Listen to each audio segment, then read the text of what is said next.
बढ़ाते हैं और एक एक कॉन्ट्रैक्ट के ऊपर बात करना है कि लोगों को सीखना है। हम आमतौर पे क्या करते हैं, रोज हर दिन प्राइस आउटलुक के बारे में बात करते हैं, उससे नए लोग नहीं आ रहे हैं। हमें नए लोगों के लिए हमने ये शो शुरू किया है। तो ये एक एक कॉन्ट्रैक्ट, सबसे पहले कॉटन से ही शुरुआत कर लेते हैं। कपिल जी, आपके पास कपास के भी कॉन्ट्रैक्ट है, कॉटन सीड ऑयल जो बाई प्रोडक्ट है उसका भी कॉन्ट्रैक्ट है।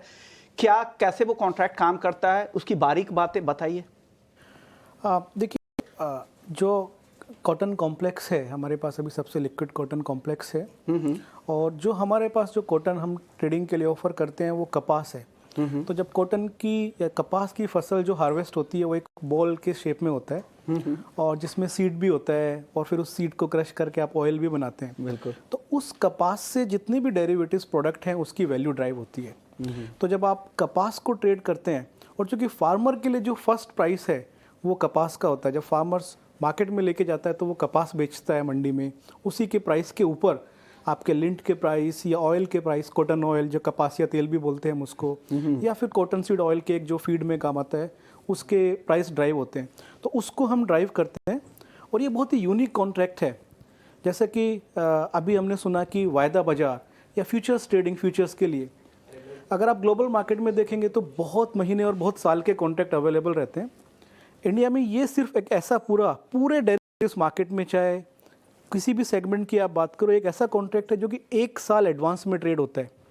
तो हम इसको इस तरीके से लॉन्च करते हैं कि जो न्यू सीज़न है उसके अराइवल के बाद इमिडिएटली जो प्राइस डिस्कवरी होती है उसके साथ इस कॉन्ट्रैक्ट को सिंक करें। तो जैसे अगर आप अभी देखेंगे 2023 का कपास का कॉन्ट्रैक्ट चल रहा है, 2024 का कॉन्ट्रैक्ट भी अप्रैल में अवेलेबल हो जाएगा और उसमें ट्रेडिंग होता है। तो ये एक बहुत ही यूनिक प्रोडक्ट है हमारा, जिसमें 1 साल के लिए ट्रेडिंग होती है एक सिंगल कॉन्ट्रैक्ट में, और पूरा कॉटन का वैल्यू चेन, कपास का वैल्यू चेन फार्मर से लेके एंड यूज़र्स तक उसको फॉलो करते हैं। और उसके बेसिस पे अपनी जो भी इंटरनेशनल मार्केट में हो रहा है, जो डोमेस्टिक मार्केट में हो रहा है, जो बाकी बाई प्रोडक्ट्स में हो रहा है, उसके हिसाब से उसकी वैल्यू को उसकी प्राइस डिस्कवरी होती रहती है और टाइम टू टाइम मार्केट उसमें पार्टिसिपेंट्स कर सकता है। कपास की बात हो रही तो अरुण शेख सरियर साहब भी हैं, एमडी हैं डीडी कॉटन के। अरुण जी, बहुत बहुत शुक्रिया। यहाँ पर हम प्राइस को लेकर, इंडस्ट्री के इश्यूज को लेकर बहुत बात करते हैं। ये यहाँ पर महाकुंभ का मकसद यही है कि हम एजुकेशनल पर्पज से यहाँ पर आए हैं, लोगों को बताने, इसके फायदे बताने, ना कि हम किसी कमेंट करने या ये सही है या गलत ये नहीं करने, लोगों को ज़्यादा से ज़्यादा जागरूक करना हमारा मकसद है। अरुण जी, आप क्या सलाह देंगे इन कॉन्ट्रैक्ट के जरिए और कैसे वो अपने रिस्क को कम कर सकते हैं, इसके बारे में आपके भी कुछ टिप्स चाहिए। आपका इंडस्ट्री का काफ़ी लंबा अनुभव है। नमस्कार जी। नमस्कार सर। जहाँ तक अभी कॉटन कॉन्ट्रैक्ट का है, एनसीटीएक्स और एमसीएक्स दोनों के अंदर कॉटन कॉन्ट्रैक्ट है। अनफॉर्चुनेटली एमसीएक्स जब भी चालू हुआ था 2011 में, इट वाज द बेंचमार्क।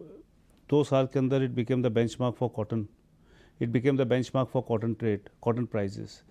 अभी लास्ट 2 साल में due to various challenges and various issues, इसके अंदर एक तो आपकी लिक्विडिटी ख़त्म हो गई है और एक आपके बहुत चेंजेस काफ़ी हुए हैं कॉन्ट्रैक्ट में। सो इससे क्या हुआ है जी कि जितने भी जो कंज्यूमर्स है, मिल वाले हैं या यान बनाने वाले या कपड़ा बनाने वाले, इन लोग को कॉन्फिडेंस नहीं आ रहा है to hedge on the exchange. एक आपको एग्जांपल देता हूँ, 2010 के अंदर बहुत भयंकर मंदी तेज़ी आई थी, उसके अंदर एवरी स्टेक होल्डर को बहुत भयंकर नुकसान हुआ था। अभी 2011 में एमसीएक्स के साथ बैठ के बात होने के बाद एक कॉन्ट्रैक्ट लॉन्च किया गया और उससे बहुत फ़ायदा हुआ, हर स्टेक होल्डर को फ़ायदा हुआ है। तो एक हेजिंग मैकेनिज़्म, हेजिंग टूल अगर मिल जावे हिंदुस्तान में, मिलों को, आपके कपड़े वालों को, अपने व्यापारियों को, अपने जिनर्स लोगों को, ये एक बहुत बड़ा बून होएगा ट्रेड के लिए, बहुत बड़ा बून होएगा पूरी इंडस्ट्री के लिए, जो आज नहीं है। आज हमारे पास कोई भी ऐसा टूल नहीं है। Hindustan is the second largest producer of cotton, second largest consumer है, थर्ड लार्जेस्ट एक्सपोर्टर भी हो गया है, बट कोई भी हेजिंग मैकेनिज्म नहीं है। सो हम आगे का कोई सौदे नहीं कर सकते। अब हमारे को 2 महीना, 3 महीना, 4 महीना आगे का माल लेना है या बेचना हम नहीं कर सकते हैं। तो एक बहुत बड़ा एक ये अड़चन है। Otherwise people were very happy, all the stakeholders were very happy with MCX जब भी उन्होंने चालू किया था, और इनकी वॉल्यूम काफ़ी अच्छी खासी वॉल्यूम हो गई थी। लगभग 2 लाख गार्ड का रोज़ का भी वॉल्यूम होना एक बार चालू हो गया था। आज के तारीख में आप देखो तो 10,000 गार्ड का भी प्रॉब्लम है। सो सबसे बड़ा इशू यही है लिक्विडिटी का, और जब तक लिक्विडिटी इंप्रूव नहीं होगी, मेरे को नहीं लगता है कि किसी को भी इसका फ़ायदा होएगा, और एक्सचेंज के अंदर भी ऐसे ही चलता रहेगा। प्राइस डिस्कवरी दो तीन सलाह आप बताइए, ऐसे कोई सलाह जो प्रोडक्ट है उसका दायरा बढ़ाया जाए, लोगों को लिक्विडिटी बढ़ाई जाए, आपके कुछ टिप्स दें। देखिए, दो तीन इश्यूज है। नंबर वन, आज MCX और NCDX के अंदर there is no correlation between the contract. आज MCX का कॉन्ट्रैक्ट आप देखेंगे और आप NCDX का कॉन्ट्रैक्ट देखेंगे, दोनों अलग है। NCDX के कॉन्ट्रैक्ट के अंदर 25 बेल का कॉन्ट्रैक्ट है, MCX के कॉन्ट्रैक्ट के अंदर 100 गार्ड का कॉन्ट्रैक्ट है। देन MCX के अंदर बाई मंथली कॉन्ट्रैक्ट है, NCDX में मंथली कॉन्ट्रैक्ट है। सो पीपल आर कन्फ्यूज कि भाई इसमें अंदर मैम डिलीवरी किस में देवे, कैसे देवे। एंड सेकेंडली देर इज़ दूसरा सबसे बड़ा मसला है कि स्टैंडर्डाइजेशन ऑफ क्वालिटी नहीं हो रही है। आज मैं क्या क्वालिटी दे रहा हूँ, आज सब लोग बात कर रहे हैं इंटरनेशनल USDA ग्रेड्स की बात कर रहे हैं, बट मैं शुरू से ये कह रहा हूँ कि भाई अपने को हिंदुस्तान की रुई फॉरेन के रुई से कंपेयर नहीं करना चाहिए। अपनी रुई रोलर जेन है, बाकी विदेश के अंदर सब जगह सोजिन कॉटन है। सो अपने को एक स्टैंडर्डाइजेशन कॉटन का करना पड़ेगा, so that both the exchanges are the same page, which is not there. तीसरी बात सबसे इंपॉर्टेंट है, जो क्वालिटी QC का जो एसिंग होता है, all the laboratories they don't have any, again they are not standardized और they are not correlated with each other. अभी आज MCX में अलग एसिंग यूनिट्स है, NCDX में अलग एसिंग यूनिट्स है।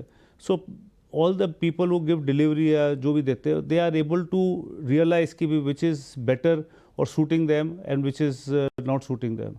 तो मेरे हिसाब से there has to be coordination. एक सबसे बड़ा मसला है कि एक स्टैंडर्डाइजेशन करिए, एक ही स्पेक्स रखिए, एक ही डिलीवरी का मैकेनिज्म रखिए, and have the same assaying people for the exchanges, which will really make lot of things change.